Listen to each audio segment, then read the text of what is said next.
Howdy everybody, we're back with some more RPG horror stories. Our first story today is going to be from user Viking of Fire Red and is titled The DM Who Never Let Me Sneak Attack. This happened during my first D&D campaign. I was pretty inexperienced and honestly a bit of an edgelord, so I decided to play a rogue. We were level 5 and most of the party didn't have dark vision. The party setup was basically a paladin with a sword and shield, a barbarian with a great axe, and a bard staying in the backline. I was the rogue and I carried a magic orb that worked like a magic torch. We eventually reached a boss fight. The boss created a zone of magical darkness, which my orb reduced to dim light. On paper, this actually worked in our favor. The paladin, barbarian, and I all surrounded the boss, so we were all within 5 feet of the boss, and I positioned myself behind it to get my sneak attack. My turn comes up, I declare I'm attacking with my rapier and use sneak attack. The DM stops me and says, I can't use sneak attack because I'm holding the orb.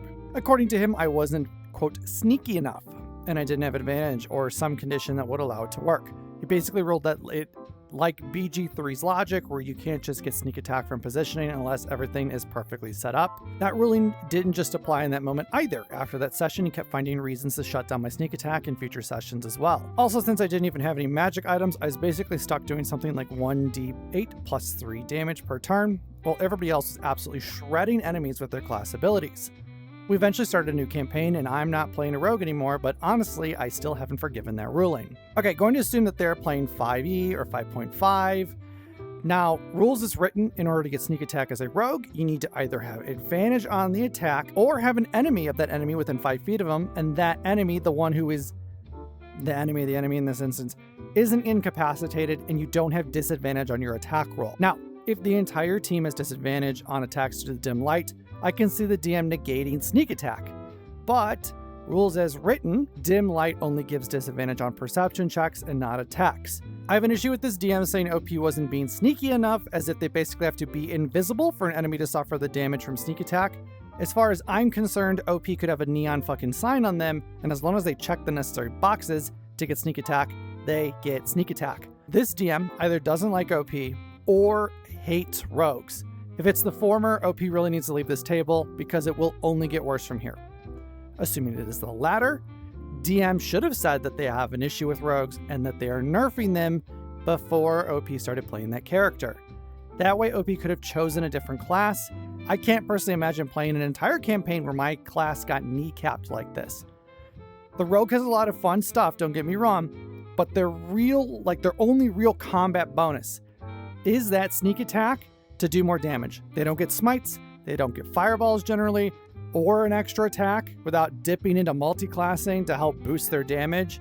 It's not fair to OP that they weren't warned ahead of time about how this DM was going to roll sneak attack, and shame on this DM for not clarifying that, because that is a huge reason to not play the rogue. It also kind of sounds here like they're utilizing BG3 to help with the rules.